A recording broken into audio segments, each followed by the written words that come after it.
quoi se caractérise l'onction? Je crois que nous pouvons dire sans risquer de nous tromper qu'elle représente le côté vocation de la présence de l'Esprit en nous. Elle est en rapport avec notre vocation, avec l'activité spirituelle qui découle de notre vocation. L'Esprit peut être en nous au repos, si je puis ainsi dire, comme un potentiel. Nous pouvons exprimer la chose dans un autre sens en disant que nous pouvons avoir vis-à-vis de l'Esprit une attitude passive. L'onction, au contraire, est toujours associée à l'action et à une vocation spécifique dans le plan de Dieu. Si je n'avais pas peur qu'on se méprenne sur le sens de mes paroles, je dirais que l'onction représente le côté officiel de la vie de l'Esprit. Quand on emploie un terme comme celui-là, ceux qui n'ont pas de ministère proprement dit et qui, parce qu'ils n'ont pas de ministère proprement dit, se considèrent comme les chrétiens ordinaires, l'arrière-plan anonyme de l'œuvre de Dieu, commencent tout de suite à se représenter une classe spécialement ointe et qui est pour eux la classe officielle. Quant à eux, il semble à les entendre qu'ils restent en dehors de cette classe-là.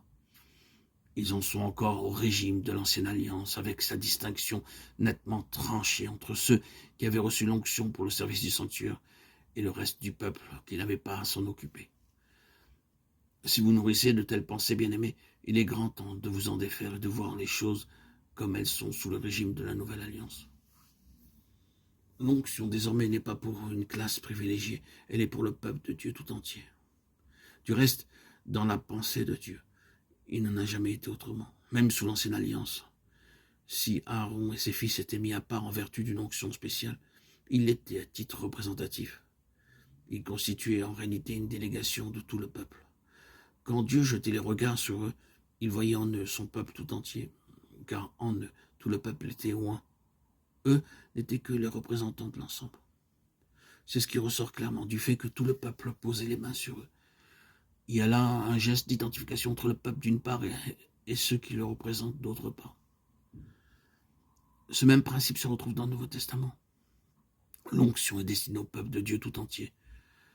La première épître de Jean, dont nous lisons un passage, ne laisse subsister aucun doute à cet égard.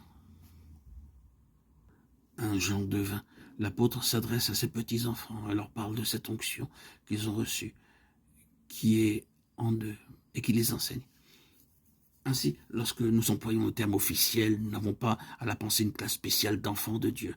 Ce que nous voulons simplement dire, c'est que en matière de vocation, de service actif, de programme divin, c'est l'onction qui constitue la mise à part. Prenez votre Bible et vous verrez que d'un bout à l'autre, il en est ainsi. Dans l'Ancien Testament, vous verrez que partout est toujours l'onction apportée avec elle un élément d'action en rapport avec la réalisation du plan de Dieu. L'onction déterminait une action et supposait une vocation. Elle comportait pour celui qui en était l'objet une certaine position au sein de son entourage, une certaine dignité, pour ne parler que de ces caractères-là. Et c'est naturellement le Nouveau Testament qui fait ressortir la chose avec le plus d'évidence.